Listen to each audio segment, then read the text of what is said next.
정신 나간 정부가 스트레스 DSR을 7월에서 9월로 미루고 스트레스 DSR 3차 시행을 뭡니까?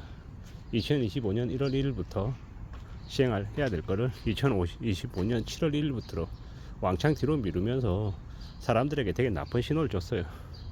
결국에는 무리하게 빚을 져서 연끌해서 집을 사도 괜찮다라고 하는 신호를 줘버리면서 어떻게 됐습니까? 지금 대출이 폭발하고 있습니다. 지금 윤석열 정부가 뭡니까? 신생아 특례 대출이니 뭐니 하면서 대출을 너무 심각하게 이제 풀어줘 버려가지고 그냥 개막장이 돼버렸어요. 지금의 윤석열이라고 하는 놈은 아무 생각 없이 술 처먹고 다니는 개또라이짓만 하다 보니까 밑에 하나같이 쓰레기 같은 인간들만 다 모여서 대한민국 경제를 살리기는커녕 지금 부동산 PF 틀을 막으려고 최상목 같은 쓰레기 같은 놈은 계속 이제 부자 감세하고 저렇게 PF 대출에 온 국민의 세금을 다 쓰려고 수작실 벌리고 있고 이래저래 여기저기에서 다 또라이짓만 하고 있어서 참 지금 어떤 일이 벌어질지 모릅니다. 아마도 시간이 지나면 지날수록 저 가계부채는 폭발할 겁니다. GDP 대비 100% 넘어서고 전세계 1위의 가계대출이 어떤 일을 만들겠습니까?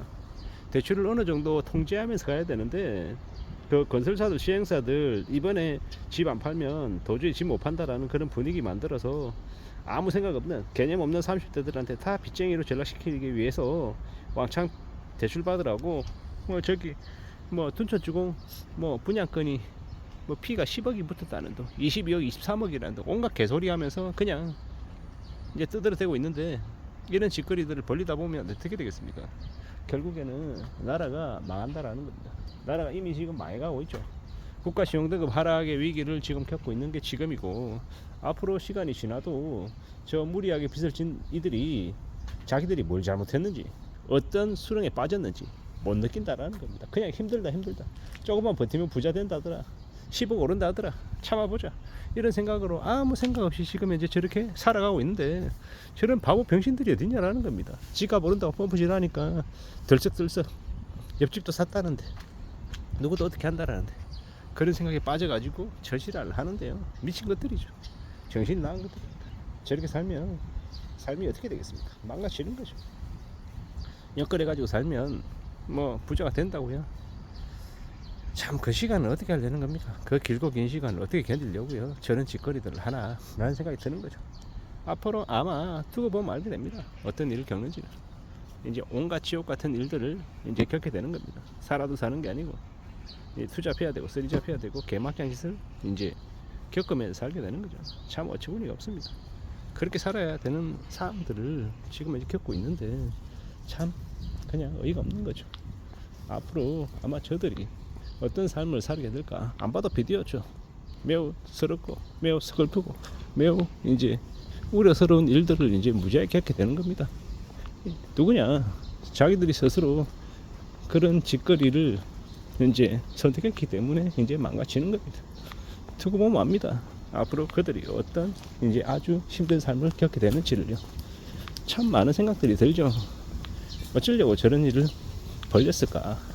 부자 되겠다라는 그 욕심이 자기 자신을 그렇게 갉아먹는다라는 걸 왜 몰랐을까? 이런 생각들이 들죠. 아마 앞으로 좀 더 지켜보면 알게 될 것 같습니다. 확실한 건 뭐다? 세상에 공짜 없다라는 거.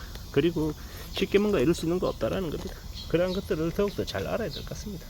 참 많은 생각들이 들죠. 앞으로 어떻게 살아야 되나? 어떤 삶이 중요한 건가? 라는 그런 고민들도 더 많이 되고 더욱더 확실한 거는 세상에 내 뜻대로 흘러가지 않는 것들이 더 많다라는 거. 그리고 뭔가를 금방금방 이루어질 거라는 생각은 안 하는 게 좋을 것 같습니다. 뭐든 시간이 걸린다라는 거죠. 특히나 부동산 관련해서는 시간이 더더욱 오래 걸리고 대출은 이 갚는 게 정말 쉽지 않다라는 겁니다. 잘 따져보고 살아가야 되는 건데 이 험난한 세상을 너무 쉽고 너무 별일 아닌 것처럼 생각하면 이제 그로 인한 대가를 너무 크게 치른다라는 거죠. 지금 생각 없이 연끌하고 비투한 이들이 겪는 고통이 뭡니까? 이제 빚을 못 갚겠다라는 겁니다. 빚을 그냥 자기들이 아무 생각 없이 너무 생각 없이 빚을 지니까 그로 인한 고통이 얼마나 큰지를 모르는 거죠. 근데 이제 빚이고 난 다음에 살다 보면 이제 힘든 거죠. 살다 보면 연끌해가지고 주택담보대출 원리금 250만원씩 내면서 사는 게 쉽냐고요. 쉽지 않습니다. 너무 어렵습니다. 참 이제 그러다 보니까 나중에는 별의별 일들을 다 겪는 거죠. 대리운전 해야 되고요, 몸 팔아야 되고요, 뭐 물류센터 가서 주말마다 일해야 되고요, 설거지 해야 되고, 뭐 이제 별짓거리 다 하는 거죠. 참 앞으로 시간이 지나면 지날수록 힘겹고 어려운 일들은 더 심해질 거지 줄어들 리 없습니다. 우리가 살아가는 인생이 되게 우울하고 암울하지 룰랄라는 게 어딨냐라는 겁니다.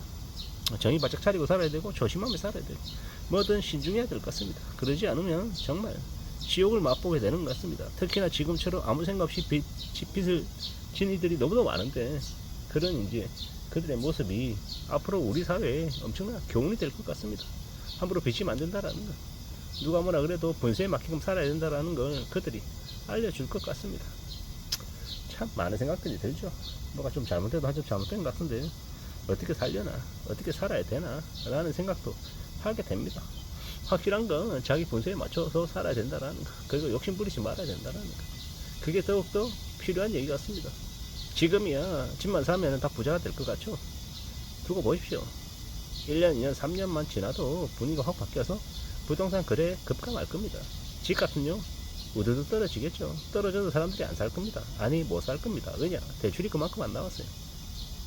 뭐 지금까지는 대출이 너도나도 나오고 돈 빌리는 게 너무 쉬웠죠. 근데 시간이 지나면 지날수록 이제 대출을 아무에게나 해주지 않고 신용도 볼 거고, 뭐 나이도 볼 거고, 급여도 볼 거고, 뭐 여러 가지 조건들을 다 보고 난 이후에 빚을 내어줄지 말지를 결정하겠죠.